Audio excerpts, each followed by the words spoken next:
Hola, buenos días. Seguimos en nuestra segunda charla. Estamos con el doctor Gabriel Gaitán. No necesitamos presentarlo nuevamente, aunque les recuerdo, el doctor Gaitán es contador público, magíster en administración y dirección de empresas y con una amplia experiencia en revisoría fiscal, más de 30 años. Además, fue miembro del Consejo Técnico de la Contaduría Pública y por eso tiene toda la experiencia para hablar acerca del tema que vamos a tratar hoy. Vamos a hablar acerca de ese decreto que nos cambió los nuevos marcos, que nos cambió los marcos técnicos normativos, el marco conceptual. Hoy vamos a hablar en la primera parte acerca de ese cambio en las normas de aseguramiento y en la segunda parte, la próxima semana, hablaremos de los cambios en las normas internacionales de información financiera. Entonces, pues querido Gabriel Gaitán, buenos días, bienvenido de nuevo a su casa. Charlas en casa de Actualices, de la iniciativa para llevarles a toda la comunidad en general, contadores, profesores, estudiantes, esta información continua que nos está cambiando acerca de, a propósito de la pandemia y de otros temas que son importantes. Doctor José Hernando Zuluaga, buenos días. Buenos días, Gabriel, Carolina. Gabriel, mi saludo cordial. Su presencia nos agrada tenerlo sobre todo con esos temas tan espinosos para muchos. De manera que es muy importante su presencia en estos temas y que usted está apoyando mucho a la comunidad. Entonces, quería comentar lo siguiente. Hasta hoy van 99 decretos, unos con fuerza de ley y otros relacionados con el COVID-19, de los cuales hay 34 normas tributarias con fuerza de ley y 19 normas tributarias nacionales. Otras normas son 119 distribuidas en 58 resoluciones, 47 circulares y 4 directivas emitidas por diversos organismos del Estado. Esto sin tener en cuenta las normas de los departamentos ni de los municipios. Entonces aquí tenemos en este momento 118 normas diferentes a las regionales. Las frases que hemos seleccionado para el día de hoy son las siguientes, de Ricardo Ávila, que habla en un escrito del mes de abril, que dice, con el agua al cuello. Un trabajador afectado por la crisis económica dice que le quita el sueño la suerte del equipo que con sus empleados formó. No considera que deba endeudarse una empresa si continúa el problema de ventas. Dice que son incontables las sociedades que se enfrentan a una posible liquidación. Habla acerca de las pymes, como acrónimo de microempresa y mediana empresa, que son actualmente alrededor de 1.500.000 con una aproximación del 70% del empleo. Y finaliza diciendo que la clase media, que constituye el 39.5 y el 42 entre el 39.5 y el 42 de los colombianos, pertenece al grupo de los asalariados, y para que no haya problemas se debe proteger el empleo formal, lo cual implica liquidez o el financiamiento de la empresa adicionado a la reducción del pago de parafiscales. Algo de esto se ha hecho. No conviene que la ayuda sea por intermedio de transferencias directas a las personas, pues lo indispensable es no destruir puestos de trabajo. Y la final es, se les debe dar aire a las empresas en dificultades con garantías, esquemas de liquidez para pagar sueldos, aplazamiento, reducción de contribuciones o pensiones o suspensión de ciertos parafiscales. Esto sigue teniendo vigencia debido a la extensión de la cuarentena hasta el día 25 de mayo. Mi doctor Gabriel Gaitán tiene la palabra. Hombre, qué gusto otra vez estar acá con ustedes. Como dice Sandra Carolina, sí, así me siento. Ustedes me hacen siempre sentir en casa. Yo voy a hacer un comentario con la frase que acaba de leer el profe con respecto a la estadística. El año pasado en el Congreso de Confecámaras en Cartagena, al que asistimos, el doctor Julián Domínguez presentó la estadística del volumen de entidades que hay, ¿no? Entonces nos hablaba que más o menos hay un poco más de 1.900.000 entidades formalmente creadas en Colombia y por cada entidad formalizada hay 2 que todavía no se han formalizado. Eso es una. Y lo otro es que más o menos hay un poco más de 6.000 entidades que se ubicaron en el grupo 1. Hay un poco más de 21.000 entidades que se ubicaron en el grupo 2. Esto quiere decir que el 99% de entidades formalizadas en Colombia pertenecen al grupo 3. Estamos hablando de micro pymes.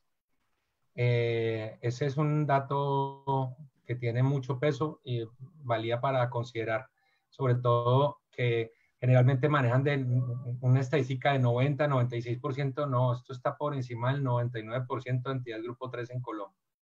Y ese es el número que hay, y esas fuentes de donde aparecen estos números, pues Confecámaras y las superintendencias, básicamente son las que nos han dado ese dato.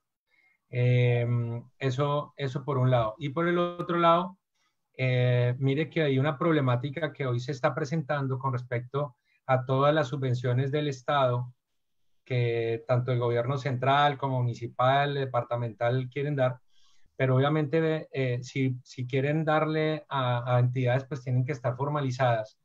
Todo esto de economía naranja, del proyecto de ley de formalización, emprendimiento, empresarismo, pues incide en esto. Pues si no está formalizado es muy complicado que se le puedan otorgar donaciones o ayudas a lo que no está formalizado. Entonces también es un llamado al empresariado colombiano, a mis colegas contadores que son asesores, hombre, que aterricemos un poquito de eso, porque pues de esa formalización también dependerá todo lo que vaya a pasar con la parte impositiva a partir de todo este asunto, ¿no? Bueno, para entrar en materia, vamos a hablar, perdón, yo aquí voy a compartir la pantalla como para tener una guía.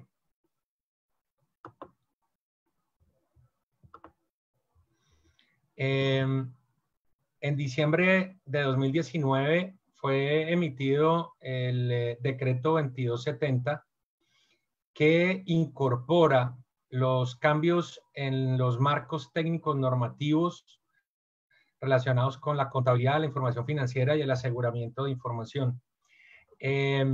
Estos cambios son la actualización. Este es uno de los 2 decretos que emitimos de actualización del decreto único reglamentario 2420 de 2015. Y hoy la idea es que abordemos los asuntos relacionados con particularmente las normas de aseguramiento de información. Para poder entender un poco esto, pues debemos pasar a comprender cómo es el debido proceso. Esta frase simplemente porque me gusta a todos los que nos gusta todo este tema del ser y demás, pues debemos entender que todo pasa, esto también va a pasar. Estoy absolutamente convencido de la calidad de personas que somos los colombianos, y estoy seguro que este impasse lo vamos a superar con el pundonor, con esa berraquera que nos caracteriza, y yo sé que haciendo bien las cosas vamos para adelante. Bueno, hacía referencia al debido proceso. Generalmente no, la generalidad de nuestros colegas contadores no saben que incorporar algún cambio o alguna norma en nuestros marcos técnicos normativos, pues esto obedece a un debido proceso, y a ese debido proceso podemos participar todos los contadores, es más, no solamente contadores, cualquier persona que quiera contribuir a este proceso, que no deja de ser un asunto plural, democrático, abierto, para que todos podamos acceder y llegar a consensos para nuestro país. Acá simplemente estoy ilustrando el debido proceso que se sigue para incorporar cualquier proyecto de norma, interpretación o enmienda que el emisor de las normas internacionales de contabilidad e información financiera, como es el IASB, produce, y cómo pasa desde que ellos simplemente lo piensan, cómo llega hasta ser parte de nuestro ordenamiento. El IASB pone en discusión, ellos tienen una agenda, la publican y la actualizan con regularidad. A partir de, y esa agenda la ubican también con información que ellos reciben de qué se necesita o qué deberíamos tener en el mundo. Y van armando equipos de trabajo. Hay algunas instituciones que colaboran directamente con el IASB, pueden llegar a ser parte del IASB o colaboran. Y hay otras instituciones, también emisores de normas en el mundo, que se echan al hombro la responsabilidad de desarrollar ciertos temas. Es así como que cuando el tema está organizado, en el IASB revisan la documentación y dejan un documento que siempre van a colocar en discusión. Cuando colocan en discusión, cualquier persona puede, entrando al sitio web del IASB, dejar sus comentarios. Los documentos siempre están abiertos, pero además de esto, a todos los grupos de interés que tiene el IASB les envían obviamente esos proyectos para las discusiones que se pretenden dar, de tal manera que el mundo entero pula ese documento final. En el año 2014 se creó GLENIF, el Grupo Latinoamericano de Emisores de Normas de Información Financiera, al que pertenecemos 17 países de América Latina. Colombia hasta el año pasado tuvo puesto en la junta directiva de este organismo. Prácticamente desde su creación hemos estado en la junta directiva de GLENIF. Y GLENIF no es otra cosa que ese cordón umbilical entre estos 17 países de América Latina y el IASB en Inglaterra. Y lo que pretende GLENIF es centralizar toda la discusión para que se produzca una posición de América Latina frente a las iniciativas del IASB. Entonces, dése cuenta que el IASB pone a discusión y es el primer paso. El segundo paso lo da en este caso el GLENIF. GLENIF toma ese documento de los 17 países, generalmente se hacen cargo de los grupos técnicos de trabajo. La discusión se da a partir de los GTTs, grupos técnicos de trabajo. En este momento ya estamos hablando ya estamos cercanos al GTT 90 y está en discusión abierta en este momento cerca de unos 12 GTTs que están próximos a cerrar. Generalmente quedan espacios muy cortos de tiempo cuando GLENIF lanza los GTTs, entendiendo que tiempo atrás ya el IASB ha dejado el documento para la discusión pública. Y de los 17 países se va turnando cada país para que sea el coordinador de cada GTT y que es el que recopila la información para enviarla a la junta directiva de GLENIF y producir una sola posición por América Latina, que es la que finalmente se comunica al IASB. Adicionalmente a esto, y en este mismo debido proceso, pues los tiempos son insisto, no son tan amplios cuando están los GTTs, pero no están tan amplios, es que fácilmente podemos hablar de 2 o 3 meses por proceso, pero por lo menos entre 3 y 6 meses antes de esto, ya el IASB ha hecho su publicación de la iniciativa. Generalmente, ese proceso de GLENIF es el que en Colombia el Consejo Técnico de la Contaduría Pública en primer término divulga y con el que se recogen comentarios. Tristemente son muy pocos los que llegan de la comunidad contable, sobre todo organismos supervisores y otras instituciones interesadas son los que habitualmente responden, pero nunca se superan entre 20 y 25 comentarios cada vez que hay una discusión pública. Una vez se envía todo esto al IASB, IASB toma todos los comentarios y si hay necesidad de una ronda más de comentarios o de cambios a la iniciativa, pues vuelve y se hace y se sigue la misma situación. Eso lo vivimos con la NIF 17. Con NIF 17, fíjense que todavía se están dando discusiones para que, independiente que ya ha sido emitida, ya se ha aplazado la entrada en vigencia obligatoria y se espera que vuelva a aplazarse por las circunstancias que estamos viviendo. En todo caso, después de que se haga esto, IASB emite ya la norma, la interpretación o la enmienda como corresponde, por intermedio del Instituto Nacional de Contadores Públicos, que es el representante de Colombia ante el IASB. El Consejo Técnico no lo puede ser por ser una organización estatal. El IASB solamente tiene relaciones comerciales con entes privados, y por eso el instituto aparece aquí en la mitad. Y el IASB recibe los ficheros oficiales y lo pasa al Consejo Técnico.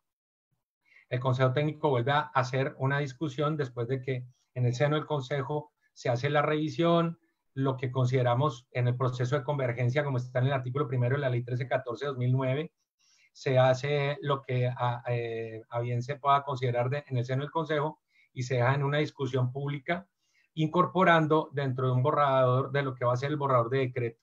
Al cabo de unos meses se recogen los comentarios, se ajusta ese borrador, se deja la base del decreto y se le pasa a las unidades de regulación del Ministerio de Hacienda y del Ministerio de Comercio, Industria y Turismo para que los dos reguladores hagan su trabajo, que consiste, entre otras cosas, volverlo ya, dejar pulido el decreto como debe ser, que es lo que esperan sea, y lo dejan en discusión pública nuevamente entre 1 y 2 meses, recogen comentarios de lo que haya al final y simplemente pasa a los escritorios de los ministros para que sea firmado y posteriormente emitido.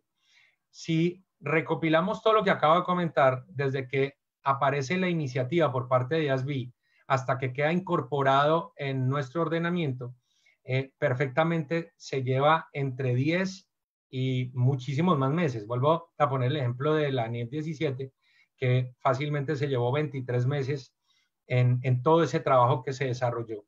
Y durante todo ese tiempo, en cualquier etapa podemos, ojalá fueran en todas, podemos contribuir y qué bueno que se haga de manera activa. Situación similar se vive con IFAC cuando estamos hablando de aseguramiento. Hacen un proceso muy similar. IFAC ha emprendido las actividades de manera muy similar a las que hace IASB. El asunto es que IFAC tiene una estructura mucho menos elaborada como la tiene IASB, es mucho más fuerte, densa la estructura del IASB. IFAC es un poco menos grande, fuerte esa estructura y a veces los procesos, por eso a veces los procesos se demoran un poco más. En todo caso, a partir de lo que IASB va produciendo, IFAC, y en este caso el IASB, produce iniciativas, enmiendas con respecto a las normas internacionales de auditoría particularmente y otras de aseguramiento que ellos producen, de tal manera que obedezcan a los cambios que se hagan en la contabilidad y en la información financiera. Bien, todo esto ¿en qué deriva? Este cuadro, que su autor original es Luis Henry Moya, nos ilustra básicamente lo que tenemos en Colombia y cómo ha sido todo este cambio. Les decía al inicio que hay unos decretos que son de actualización y otros son modificatorios. Los decretos emitidos en el 2018 y en 2019 son decretos que actualizan el Decreto Único Reglamentario 2420. Y el Decreto Único Reglamentario 2420, que se emitió en 2015, fue una iniciativa que tuvimos en el Consejo Técnico para elaborar un solo decreto y que allí pudiéramos encontrar toda la comunidad contable lo que se requiere en materia de contabilidad, información financiera y aseguramiento de información. Ese decreto ha tenido 3 modificatorios y 2 actualizaciones. Entonces es correcto hablar del decreto único reglamentario 2420-2015 y los demás que lo actualizan y modifican. Este decreto, las actualizaciones se dieron a partir de un consenso al que llegamos en el Consejo Técnico de organizar cada anexo de tal manera que el anexo quedara como debe ser aplicado a partir del 1 de enero del siguiente año. Y en ese sentido, fácilmente quienes utilizan este ordenamiento, pues pueden ir al anexo, el anexo que se emite en diciembre, y saben que ese es el anexo que tiene que utilizar durante todo el siguiente año. Y no como lo teníamos antes, y era que simplemente usted tenía que ir a recopilar cada uno de los decretos para armar como ese rompecabezas para saber qué era lo que tenía que estar aplicando. Bien, hoy sabemos que a partir de la emisión de la Ley 1314, que está próxima a cumplir ya 11 años, de una vez, y vuelvo y lo repito, reitero, deroga a partir de la emisión de la ley, quedó derogado el decreto 2650 de 1993, pero esta ley ha tenido, sus desarrollos se han dado con los decretos reglamentarios que quedan todos incorporados en principio en el 2420. Este decreto 2420 de diciembre de 2015, recordemos que el 26 de diciembre tuvo la primera modificación, que fue el 2496. El siguiente año tuvo 2 decretos modificatorios, el 2101 y el 2131. De hecho, el 2101 trae consigo el anexo 5, que es el marco técnico normativo que deben aplicar todas las entidades que no cumplen con la hipótesis de negocio en marcha y no tienen solución de continuidad, y que su obligatoriedad de aplicación se dio a partir del 1 de enero de 2018. Hoy tenemos los 6 anexos, el anexo 1, que tiene el marco técnico normativo para la contabilidad de información financiera de las entidades que se instalaron en el grupo 1, el anexo 2 que tiene como base las NIF completas, el anexo 2, que es el marco técnico normativo para las entidades que se instalaron en el grupo 2, que tiene como base la NIF para las pymes, que en este momento está en trabajo en el mundo final para cerrar las enmiendas que se deben hacer, las modificaciones que se le deben hacer y actualizarla. El anexo 3, que es el marco técnico normativo para las entidades que se instalaron en el grupo 3, es un marco nacional, colombiano, simplificado. El anexo 4, que contiene el marco técnico normativo para las entidades, para las firmas que apliquen, que vayan a ejecutar encargos relacionados con el aseguramiento de la información. También contiene normas de no aseguramiento, las normas de gestión de calidad y el complemento del Código de Ética. Habla del complemento al artículo 37 de la Ley 43. El anexo 5, que ya comenté, y el nuevo anexo 6, que viene con este decreto 2270. El anexo 6, básicamente, y con este decreto se deroga definitivamente el decreto 2649 de 1993. Quedan de este decreto, pues este es uno que se discutió por más de 19, 20 meses más o menos, estuvo en discusión pública. Quedaron 5 artículos de los títulos primero y segundo y todo el título tercero. Se pretende con esto dejar una base para las futuras normas de contabilidad y gestión documental contable, algo que se estaba trabajando en uno de los comités que teníamos, que lideraba el Consejo Técnico, que tiene como nombre el Comité de Contabilidad y de Gestión Documental Contable. Básicamente eso es lo que tenemos hoy en este normograma. Entender que así es como estaba funcionando hoy, y que la base para los cambios sustanciales que se dieron particularmente en anexo 1, en anexo 4 y en anexo 6, pues son las que he comentado hasta este momento.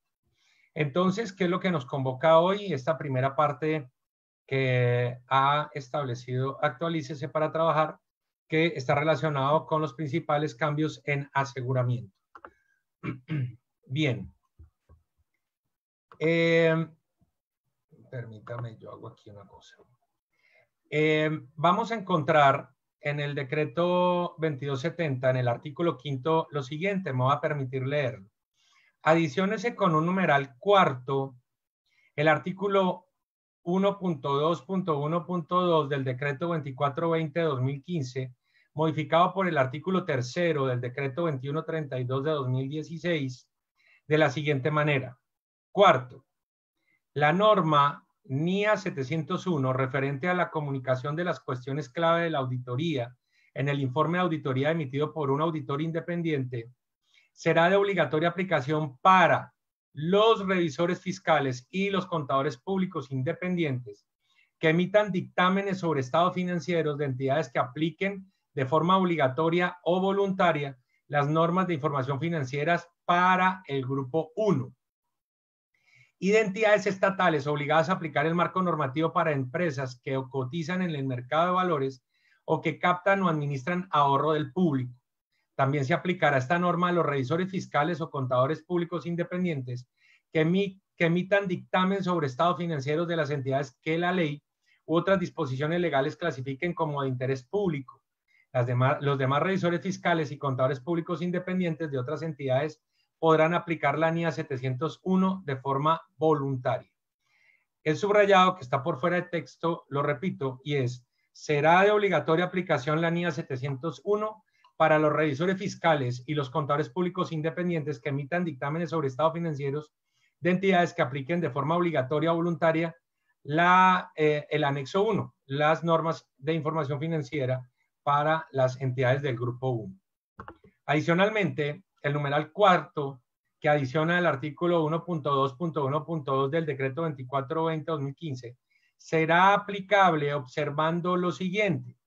Se establece un periodo de transición de 2 años contados a partir del 1 de enero de 2020 para los revisores fiscales y contadores públicos independientes que emitan dictámenes sobre estados financieros de entidades que apliquen de forma obligatoria o voluntaria las normas de información financiera en el grupo 1 y de entidades estatales obligadas a aplicar el marco normativo para empresas que cotizan en el mercado de valores o que captan o administran ahorro del público, salvo para entidades que sean emisores de valores, quienes continuarán aplicando lo requerido en la NIA 701, de acuerdo con lo previsto en el artículo 5 del 2170 de 2017 y sus modificatorios.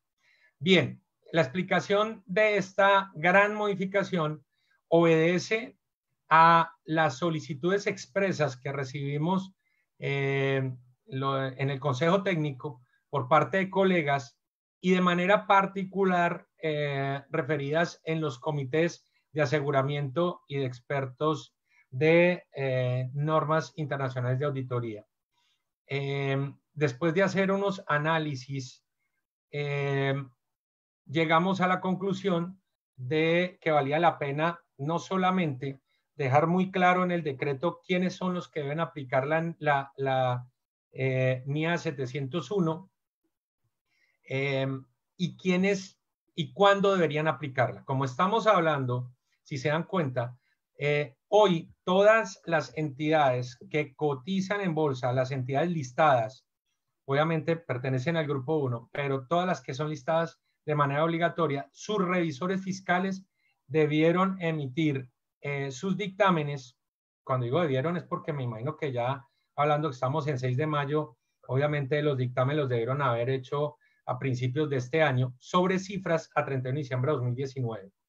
Eso incluye que debieron haber establecido dentro de la redacción del dictamen, pues todo lo que tiene que ver con los CAM, con los asuntos claves de auditoría, Pero para haber llegado a esos CAM, pues debieron haber hecho un trabajo que debió haber iniciado a principios de 2019 desde la misma planeación y de manera mancomunada con la administración y el gobierno de la entidad, haber llegado a los acuerdos que impone la 701 a la hora de establecer esos asuntos clave de auditoría, que de manera particular eran los más álgidos dentro de la aplicación de 701.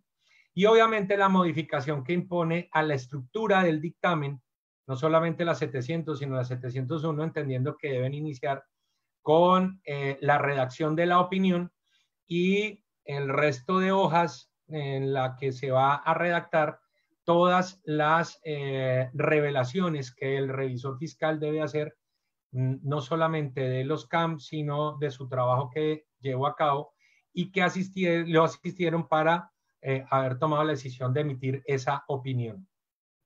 Esto también quiere decir que los dictámenes que se emitan con cifras, sobre las cifras a 31 de diciembre de 2021, deben, para el resto de entidades que están obligadas a aplicar la 701, entonces los dictámenes que se emitan con cifras a 31 de diciembre de 2021 también deben ser emitidos con base en la 701.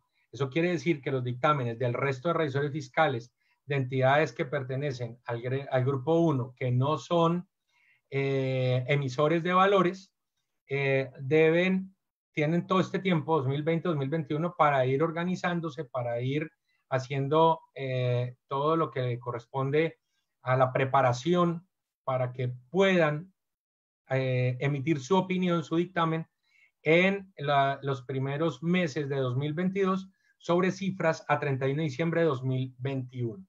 Considero que este es un cambio bastante fuerte, bastante sustancial. Muchos de nuestros colegas nos refirieron que no estaban preparados, que no habían hecho el trabajo que correspondía y que encontraban demasiada dificultad a la hora de aplicarlo. Particularmente, dificultades relacionadas con la forma en que los empresarios estaban viendo la redacción de los CAM, porque muchos pensaban que, o podían llegar a interpretar que los párrafos donde estaban redactados los CAM podrían ser salvedades dentro del dictamen y consideran que vale la pena hacer primero un trabajo amplio de divulgación y de capacitación sobre este asunto para que toda la comunidad, no solamente la contable que reciba estos dictámenes, puedan interpretar claramente de qué se trata cada párrafo y que no necesariamente son salvedades ni párrafos de énfasis, sino son las redacciones sobre los asuntos clave de auditoría. Fíjense que todo esto está muy direccionado a entidades complejas, porque las mismas NIA traen obviamente los requerimientos para entidades menos complejas y se entiende, y en los mismos requerimientos de 701 está claro que las entidades complejas no están abocadas a hacer aplicación de estos requerimientos.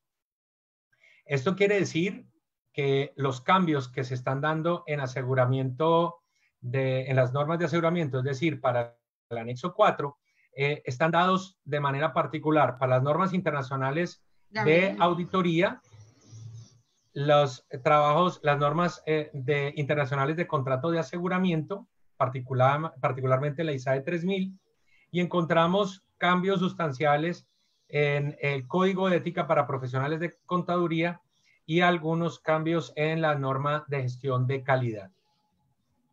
Gabriel, sí, es que me gustaría mayor precisión sobre el asunto de las entidades complejas y las menos complejas, porque podríamos pensar, ¿estamos hablando de grupo 1, grupo 2, grupo 3 o a qué se refiere?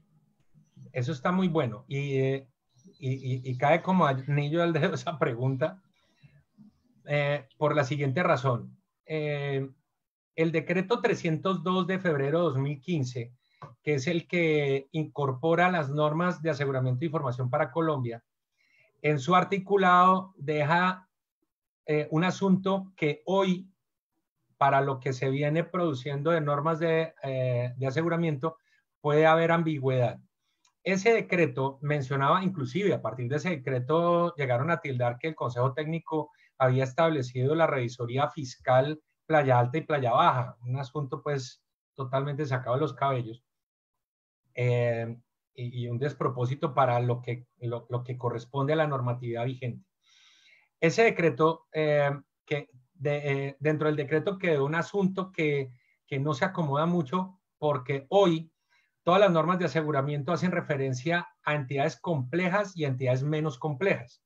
El decreto 302 dejó, yo creo que tratando de seguir un lineamiento de números y tal vez en mi concepto muy personal, muy tributarista, quiso dejar plasmado que las entidades complejas serían aquellas que están en el grupo 1 y las grandes del grupo 2 serían grandes del grupo 2, todas aquellas que tienen más de 200 trabajadores y más de 30.000 salarios mínimos mensuales legales vigentes como activos totales. Y se entenderá que las menos complejas serían las del grupo 3 y las pequeñas del grupo 2, que son las que no están dentro de eso.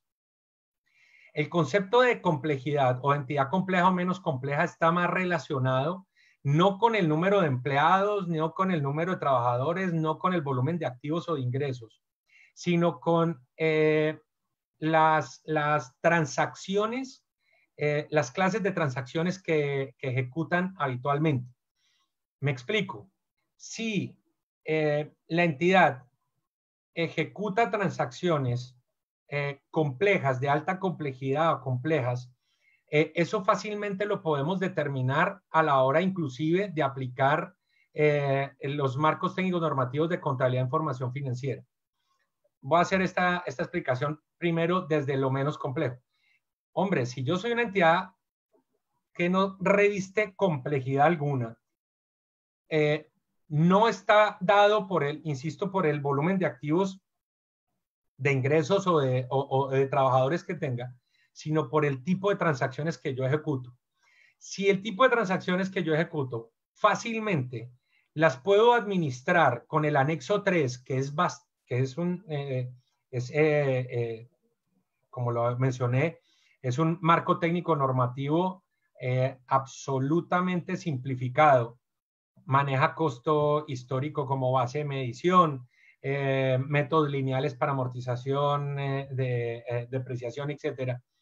Absolutamente simple para la administración de esto. Si mis transacciones las puedo administrar con esto, pues estamos hablando de una entidad menos compleja. Si mis transacciones no las puedo administrar con ese marco técnico normativo, sino requiero de un marco de mayor complejidad, es decir, anexo 2 o anexo 1, aquí es donde comienzo yo a establecer dónde está la complejidad. Para todos los efectos, cualquier entidad que necesite aplicar anexo 1 con base en las NIF completas, pues ese es un anexo, ese es un marco técnico normativo de alta complejidad para entidades con transacciones de alta complejidad, porque tiene un amplio abanico de opciones para manejar, administrar cada transacción desde el punto de vista preparación de información de propósito general. Luego, las entidades que están básicamente en grupo 2 y grupo 3 serían entidades que están en esos grupos porque sus transacciones revisten menos complejidad. ¿Qué decir la del grupo 3? Que entenderíamos cero complejidad. Cuando hablamos de cero complejidad, yo les pongo un ejemplo y es una propiedad horizontal que puede ser una unidad residencial más que otra que sea mixta, comercial o algo por el estilo. Una unidad residencial. Una unidad residencial, ¿cuántas transacciones al mes puede tener? Básicamente va a tener de manera recurrente las mismas 10, 12 transacciones. En algunos casos en tierra fría son menos porque no tienen piscina, piscinero, por decir algo. Pero si nos vamos a dar cuenta qué transacciones son complejas en una propiedad horizontal, particularmente habitacional, no hay transacciones complejas. Lo mismo podríamos decir en negocios muy pequeños, la tienda del barrio, la panadería de la esquina, donde todas las transacciones que se están llevando a cabo allí por no tener un revestimiento de alta complejidad puede ser perfectamente manejada con ese anexo 3. Entonces, aquí donde se conecta con lo que estoy explicando, pues todo lo que encontramos en las NIAs, que está entre la serie 200 y la 999, todas las NIAs, básicamente, la ISAE 3000 también vamos a encontrar asuntos similares, hace referencia a los requerimientos que son las indicaciones que nos están dando a auditores independientes, revisores fiscales, para que ejecutemos el trabajo de manera ordenada y técnica. Pero todas las NIAs dicen requerimientos, entonces pasó A, B, Z. Adicionalmente, todas las NIAs dicen requerimientos para entidades menos complejas. Acá es donde yo quiero hacer la ilustración. El decreto 302, que fue incorporado en el único reglamentario 2420 como anexo 4, mencionaba que para las entidades del grupo 1 y grandes del grupo 2 debería aplicarse todo lo que contenido en el anexo 4. Para las pequeñas del grupo 2 y del grupo 3, que se siguiera aplicando el artículo 7º de la ley 43 del 90, es decir, las normas de auditoría de general aceptación. Y la pregunta muy sencilla técnica es, ¿cuándo y en dónde se desarrolló el artículo 7º? No hay desarrollo. Muchos siguen discutiendo que aplican el artículo 7º. Claro, pero por supuesto. Pero para aplicar el artículo 7º debe haber un desarrollo y la forma técnica más adecuada es, y que son aceptadas en Colombia, son las normas internacionales de auditoría, que vuelvo a repetir, en el cuerpo de cada norma va a aparecer los requerimientos para entidades menos complejas.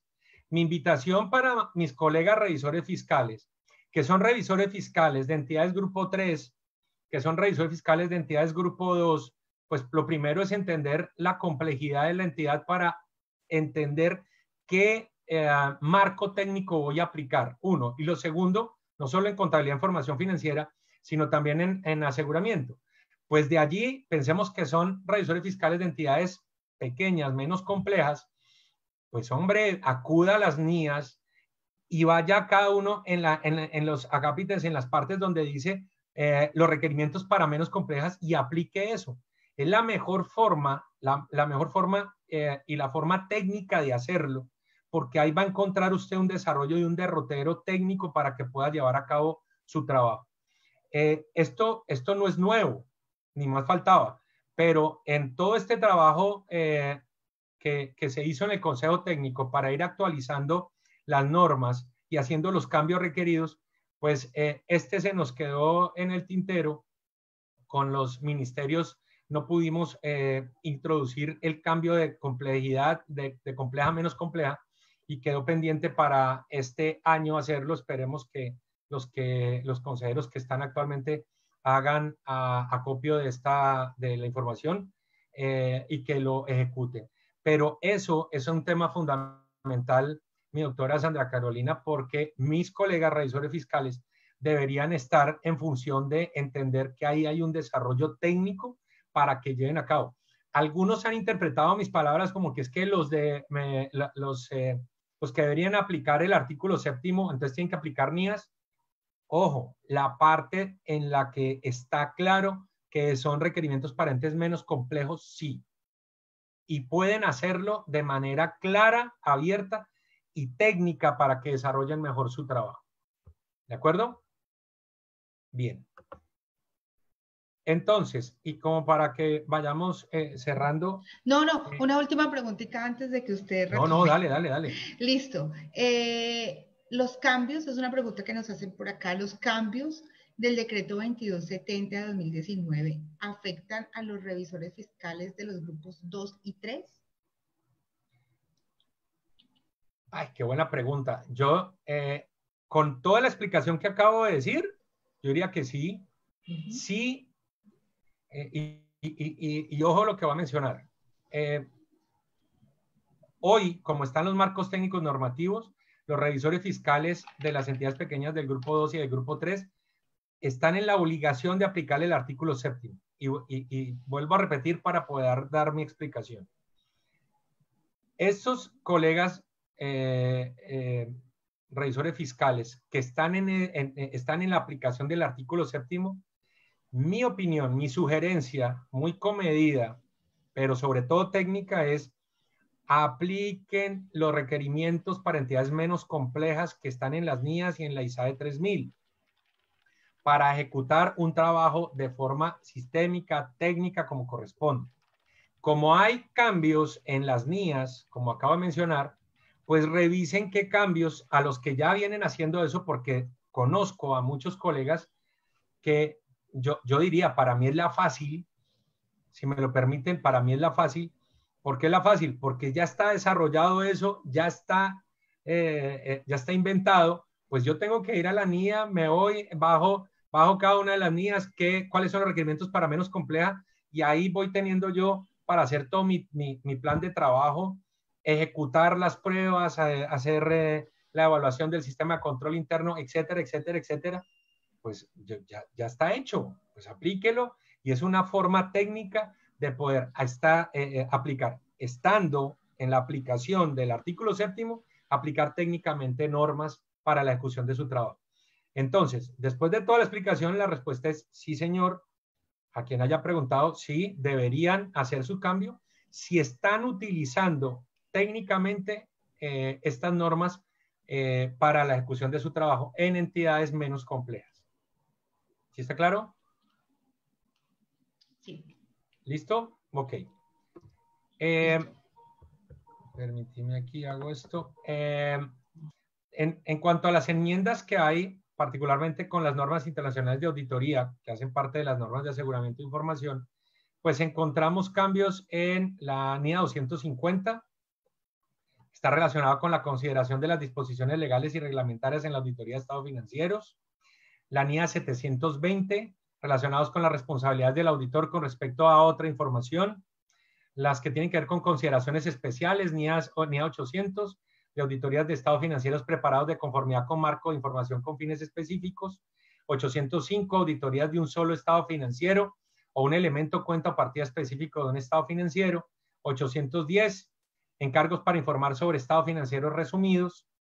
Hay una modificación bastante amplia con respecto a la ISAE 3000, norma internacional de encargos de aseguramiento 3000, relacionados con los encargos de aseguramiento distintos de la auditoría de la revisión de información financiera histórica. Mire que la ISAE 3000, mis colegas tienen allí una inmejorable herramienta para evaluar el sistema de control interno y el cumplimiento dentro de la entidad.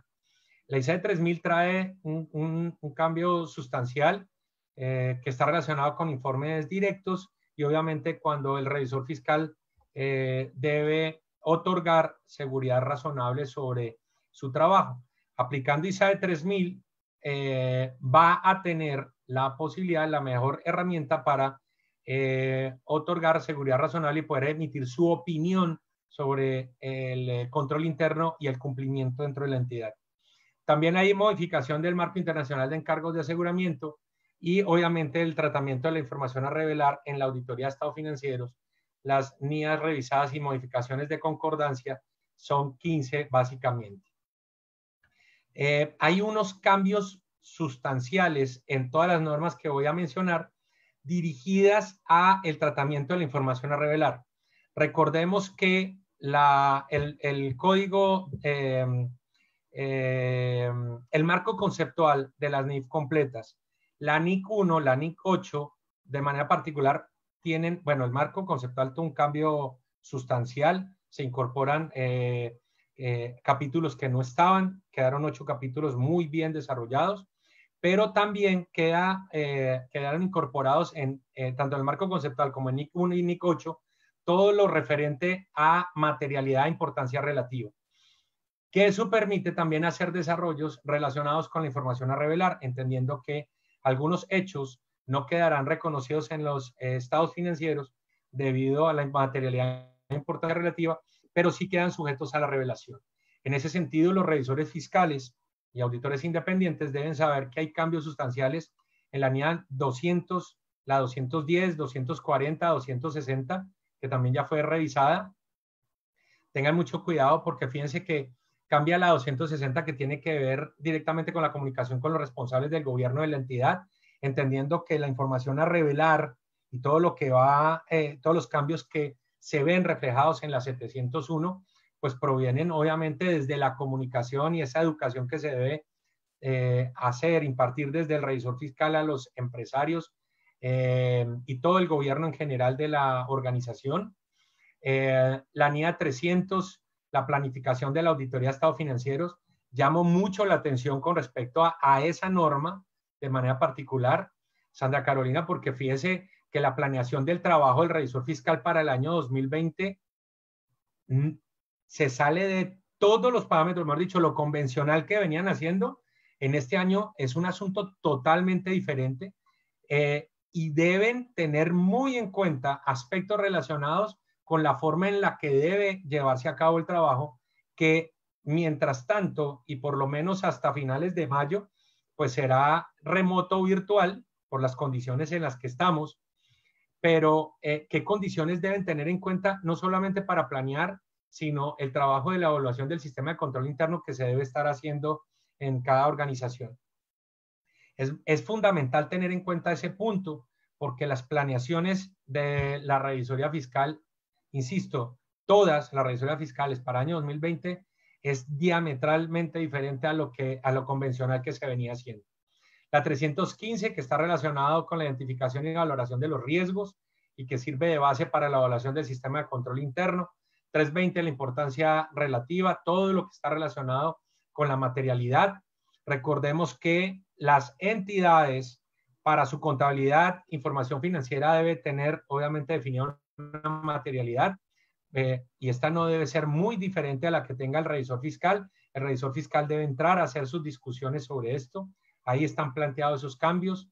La 330, respuesta del auditor a los riesgos evaluados. 450, evaluación de incorrecciones identificadas. La 700, que tiene que ver con la emisión de los informes, la formación de la opinión.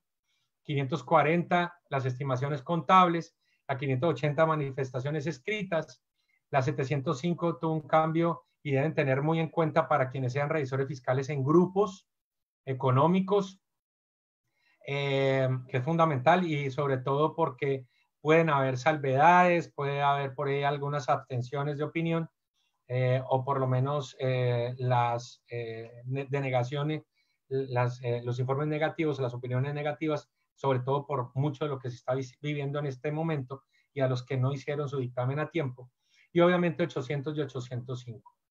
Pues Sandra Carolina, básicamente los cambios están allí. Me falta hacer una mención muy rápida con la ISAE 3000, que hacía referencia, como dije anteriormente, recordemos que los revisores fiscales, por el grado de aseguramiento que debe aplicar, pues siempre será un encargo, la revisoría fiscal siempre será un encargo de seguridad razonable. La seguridad razonable es una seguridad muy alta, nunca absoluta, y obviamente la ISAE 3000 impone unas condiciones, unos requerimientos para evaluar el sistema de control interno y el cumplimiento para revisores fiscales, pero también dependerá del tipo de encargo, porque si hay un encargo de constatación, pues estableceremos o sabremos que habrá un encargo consistente en un informe directo, si es así lo que se ha contratado. Básicamente eso es lo que hoy hay. Con respecto, pues es una síntesis de los cambios que hay en aseguramiento en este momento en nuestro ordenamiento en nuestro país. Bueno, por acá hay preguntas, Gabriel. Por ejemplo, dice, ¿cuáles son las NAI aplicables en el sector público? Y me preguntan también, ¿para las pymes se puede usar la NIA 701 o es opcional? Bien. Bueno, primera pregunta. En el año 2013, en ese momento, el contralor era Edgardo Maya Villazón, incorporó, y de hecho tienen publicado en la Contraloría General de la República, las NIA, las que estamos viendo, todo lo que tenemos en este anexo 4 debe aplicarse para el sector oficial, para el sector público, y las ISAI, bueno, hablamos de las normas internacionales sobre estados financieros. Esas dos están dentro de un documento que es el marco técnico que deben aplicar las contralorías, tanto la Contraloría General de la República, de la Nación, discúlpeme, como las territoriales y municipales distritales. Esas normas, esas dos, son las que se deben aplicar al sector público. No solamente son mías, sino también tiene que ver con estas otras que son emitidas por el INTOSAI, que es un organismo internacional que se ha dedicado a producir normas para el sector oficial. Del grupo 2, las entidades del grupo 2, como dice este artículo 5 del 2270, no está en obligación de aplicar, no es obligatoria la aplicación de la 701. No es obligatoria. La 701 es obligatoria para todas las entidades del grupo 1. Hay un compás de espera hasta el año 2021 hablo porque en 2021 desde la planeación tiene que incluirse todo el trabajo para que las cifras a 31 de diciembre de 2021 sean dictaminadas con la 701, dictamen que debe ser emitido en los primeros meses de 2022. Hoy solamente, y ya de manera obligatoria, y ya debieron haber emitido sus dictámenes los revisores fiscales de entidades que cotizan en bolsa. Quienes están en bolsa debieron haber ya aplicado de manera obligatoria la 701.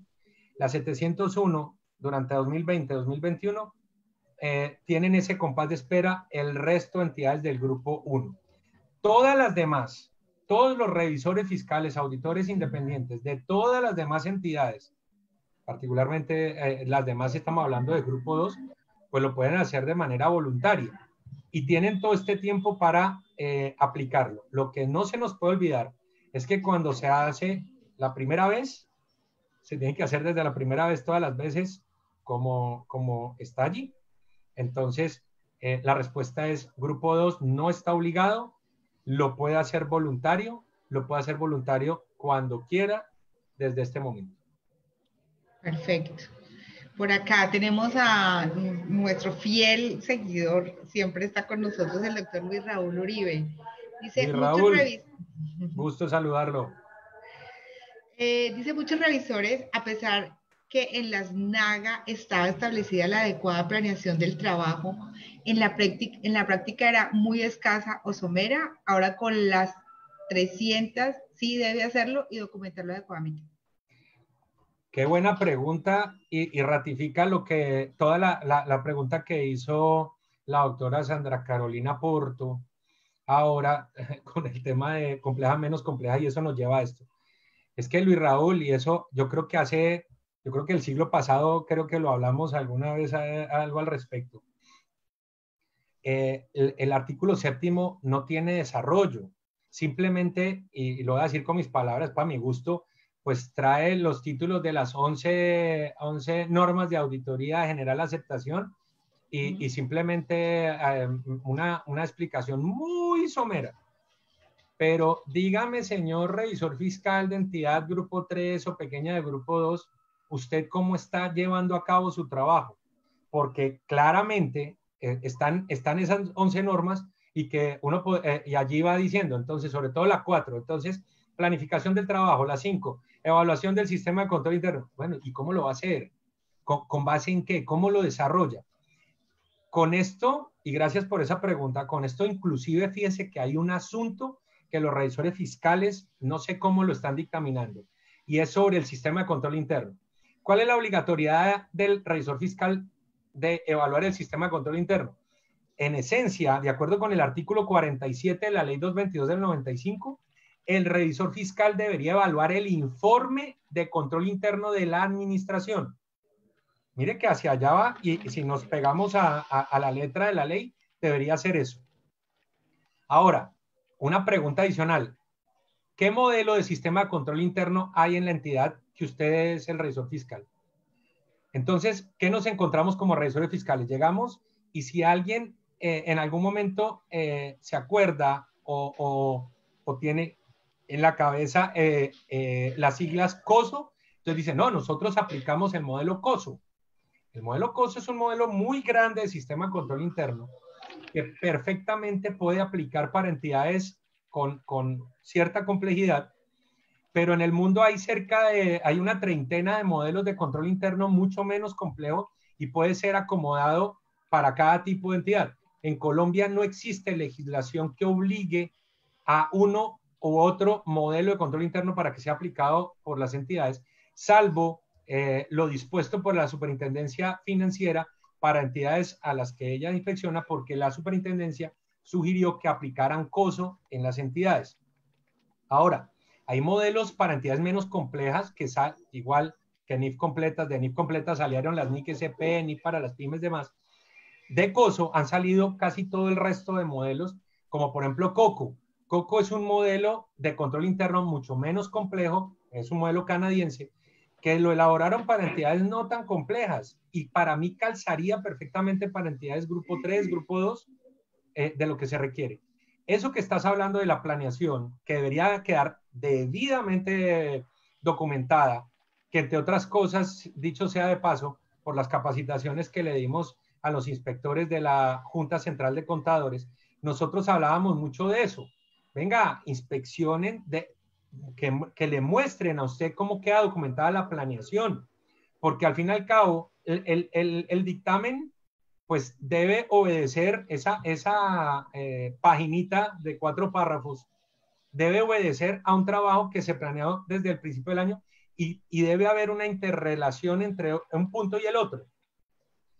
Y eso que estaba preguntando y me ha permitido apalancarme para todo lo que estoy mencionando, pues además de requerido, pues hombre, ojalá nuestros colegas utilicen, como usted acaba de sugerir, acertadamente, apliquen la 300. La 300 trae requerimientos para entidades menos complejas en la planeación. Revisen que ahí está.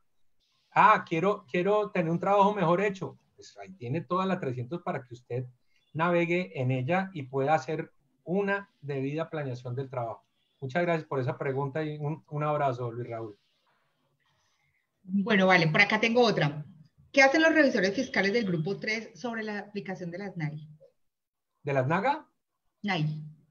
Ah, ¿de las NAI? NAI, normas de aseguramiento de la información. Bien, es prácticamente lo que acabo de decir. Y lo diré hasta el cansancio. Las normas internacionales de auditoría traen requerimientos para entidades complejas y claramente está el título, requerimientos para menos complejas. De ahí usted puede abastecerse de lineamientos, de requerimientos para que usted, revisor fiscal, haga su trabajo de manera más eficiente y sobre todo técnica. Mi sugerencia abierta es, tome eso para que usted organice su trabajo. Claramente, usted está en la obligación de aplicar el artículo 7º de la Ley 43 del 90. Y claramente, si usted revisa el artículo 7º y revisa las normas internacionales de auditoría, eso fácilmente se articulan, porque traen parámetros similares. Entonces, la sugerencia es esa, que debería hacer un revisor fiscal.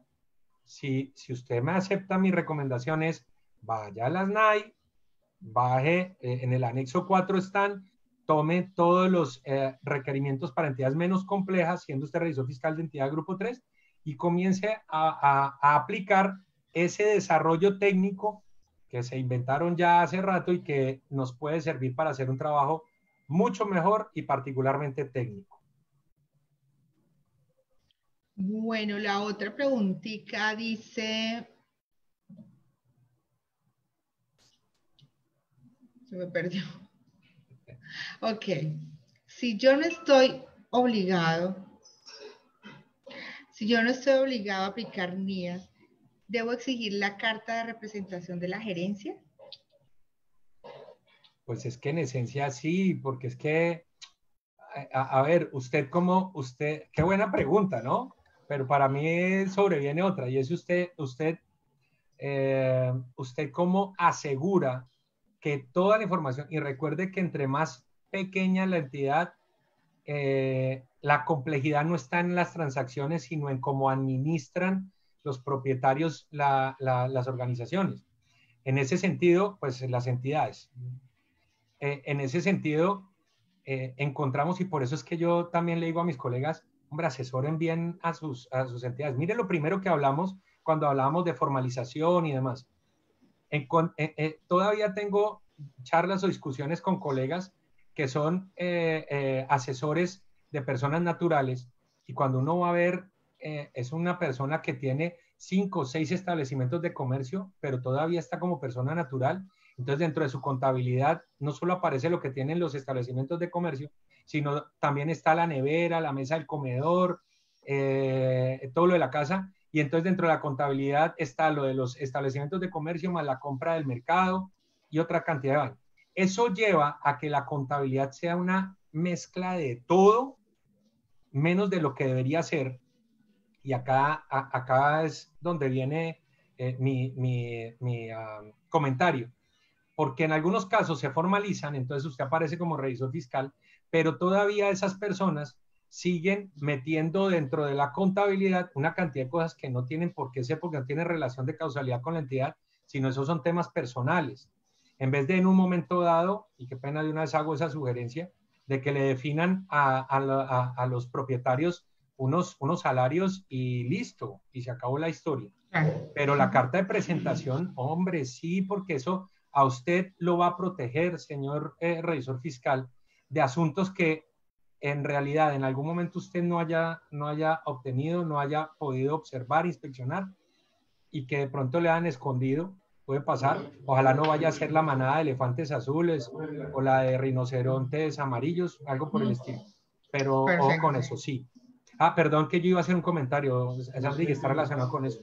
Mire que no solamente la carta de representación, que es, eso está dentro de NIA 260, 265, sino la comunicación que debe fluir con administradores y gobierno, que actualmente es necesario, porque todo lo que se está pasando con el brote, con la pandemia, pues tiene que estarse comunicando permanentemente, a fin particularmente de entender o estar muy atento a que la hipótesis de negocio en marcha se mantiene y que el negocio va a seguir fluyendo. ¿Ok? Listo, gracias. Te voy a hacer la última pregunta, yo creo que para responder sí o no, para poder cerrar, que ya son las 12:15. Sin problema. Sí, ya está haciendo hambre. Y por aquí huele más rico. Bueno, entonces, aquí está. Por favor, para la empresa de salud, de empresas de salud, ¿aplica la 701? No, por la sencilla razón.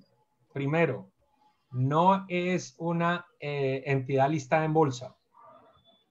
Lo segundo, no hace parte del grupo 1. Estamos hablando de ESES, que son entidades del Estado. Con toda seguridad, la S estará aplicando resolución 533 de 2015. A menos, no creo que 533, no creo que esté en 414.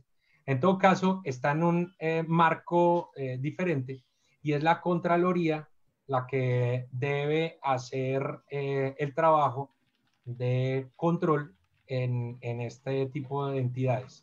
Entonces, valdrá la pena es ver si el Contralor General, creo que eso no quedó así por los ordenamientos que hicimos nosotros.